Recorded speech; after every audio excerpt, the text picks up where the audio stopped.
dans le prochain épisode de Plus belle la vie.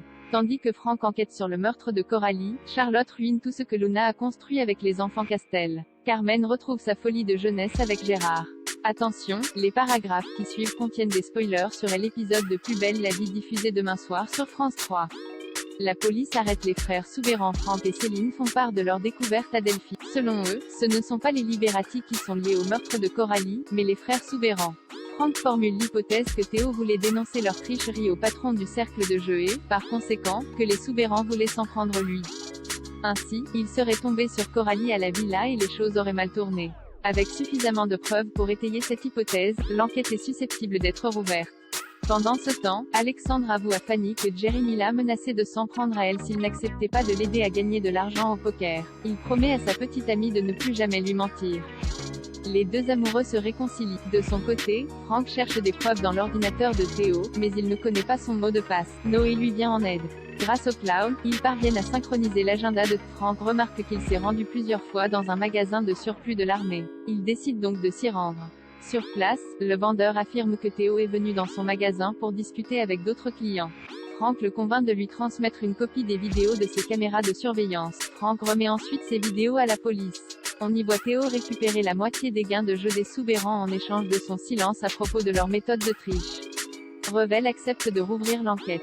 La police se charge aussitôt d'arrêter, tandis qu'Eric maîtrise Jeremy. Jean-Paul fouille dans ses affaires et pense avoir mis la main sur l'arme du crime. Carmen retrouve sa jeunesse auprès de Gérard. Gérard glane des informations auprès de Laetitia afin de concocter un programme de rêve pour Carmen. Tout d'abord, il emmène sa dulcinée dans un parking de poids lourds, où il réussit à s'introduire dans un camion.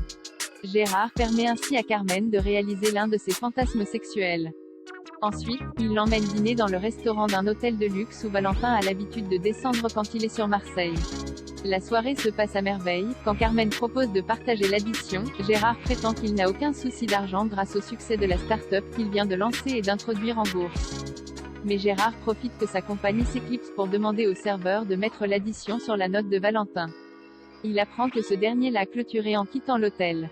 Gérard finit donc par laisser Carmen régler l'addition, en lui promettant de la rembourser. Charlotte veut pousser Luna à bout. Bastien annonce à sa belle-mère et à ses enfants qu'il est contre leur idée de partir en voyage au Costa Rica alors qu'ils viennent tout juste de prendre leur marque à Marseille. Charlotte se montre étonnement compréhensive face à Bastien. Mais, dans son dos, Charlotte révèle à Sounali et à Kira qu'elle compte s'y prendre autrement pour le convaincre. Elle compte sur l'aide de ses petites filles pour faire craquer Luna, qu'elle juge responsable de la décision de Bastien. Ainsi, Sounali fait exprès de ruiner un pull en cachemire de Luna, tandis qu'Akira empêche Pablo de passer du temps avec elle. Toutefois, Luna est bien décidée à prendre sur elle le temps qu'il faudra.